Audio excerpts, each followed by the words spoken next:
A short video, I promise. I know that we've done a ton of shorts and reviews on the 365 Rose. Just a 365 with some Rose accents on here. This is a gun that my wife wanted to carry. She liked it a lot, liked how it shot.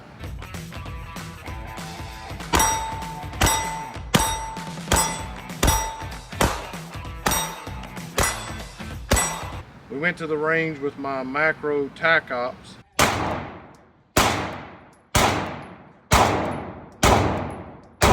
Liked the red dot, the Romeo X compact red dot. She was shooting lights out, but she was also shooting with some other optics that day, and she was really good with them. And so she said, at first she didn't want an optic on hers. Are you doing this? No. Then of course she said, can you put an optic on mine? I'll tell you what I want, but I really want. And she specifically liked this one versus the Romeo Zero. I like it a lot. Because she's heard us talk a lot of smack about them, right? And on the Romeo Zero, we've had a plethora of problems. We've had the lens scratch up real bad for no apparent reason. We've had just not zero, just can't get it to zero under no circumstance whatsoever. We had two that way. Doing good. It ain't got no gas in it. We've had them to lose zero. We've had them just to be DOA. Just no luck at all with the Romeo Zero. So I was really hoping that with this new optic that would change, you know. And my initial review on this optic, as well as on my macro tac ops, was that I really liked it. In fact, you'll see in a video we'll have up soon, if it's not already up, you'll hear me mention several times that I really like this optic. And I guess more so that I was more stoked that Sig had actually made an optic with a metal housing on it versus the plastic and the side battery. Just seemed a little more rugged than the only other micro compact they had to offer. You got this peephole here at the top of the barrel, and some GSR does come out, of course, and hit the lens from there, but it's not a huge deal. We put a ton of rounds through this thing.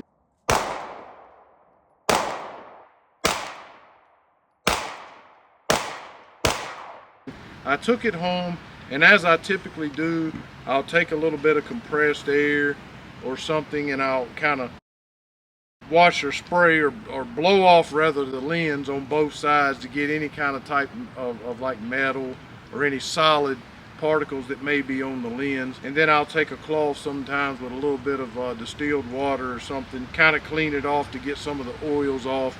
And then I'll go back over it with, which they didn't provide a cloth with this optic. $400 optic didn't have a cloth with it. But anyway, I took one of the little black silk cleaning cloths, and I'll kind of finish it up and take a little cotton Q-tip and, you know, finish around the edges where it's harder to get to. And I noticed the lens was just scratched all the crap. And you have to understand, I had this in my gun case today when I brought it over here, my gun case, and I had it wrapped in this rag. People laugh at me at the range when I go to the indoor range. Oh no!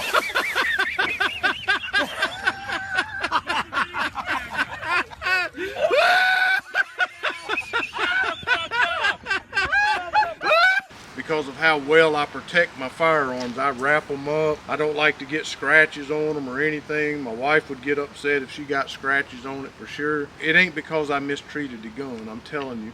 And it shouldn't matter because I have Trigicon, I've had Salih, I've had of course Hollison and Leopold, and I don't know, maybe Trey, you know of other optics we've had, and I went back through the safe and I pulled them all out, every one of them, and looked at them in the light and didn't see a single scratch on any of them. And all of those optics we've wiped with these rough textured cloths here. We've wiped them with our shirt sleeves out on the range.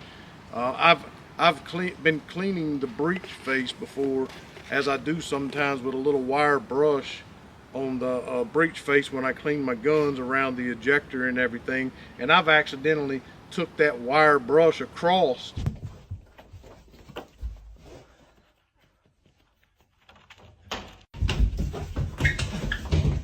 my Trigicon optics before didn't put a single scratch on the screen. And their old RX model, P320 RX, that had that old, I think it was a Romeo 1, maybe they had on there. Now it doesn't have a single scratch on it. And believe me when I tell you that the casings hit that glass so bad it rips the paint around the corner. So no scratch whatsoever. So obviously they can do it. I was just aggravated.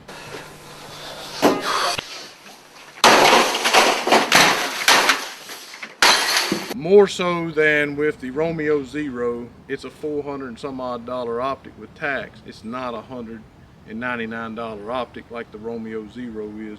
I did contact Sig. They did send me prepaid FedEx, a prepaid label to send it back to them. Said they would look at it, but also gave me a warning that if it needed to be replaced, that it may be months before they can get it back to me. I can only imagine that's because they're putting them out, mass producing them and putting them on their guns already, as in instead of just shipping this gun out and the X and the XLs and all the other variants, they're shipping them out with these optics on them. So that could be the only reason I could imagine that they wouldn't have them readily available.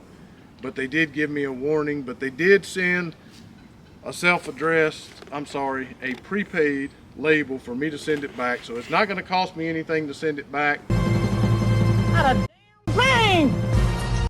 So we'll see what they say. We'll do a follow-up, see what they say about fixing it.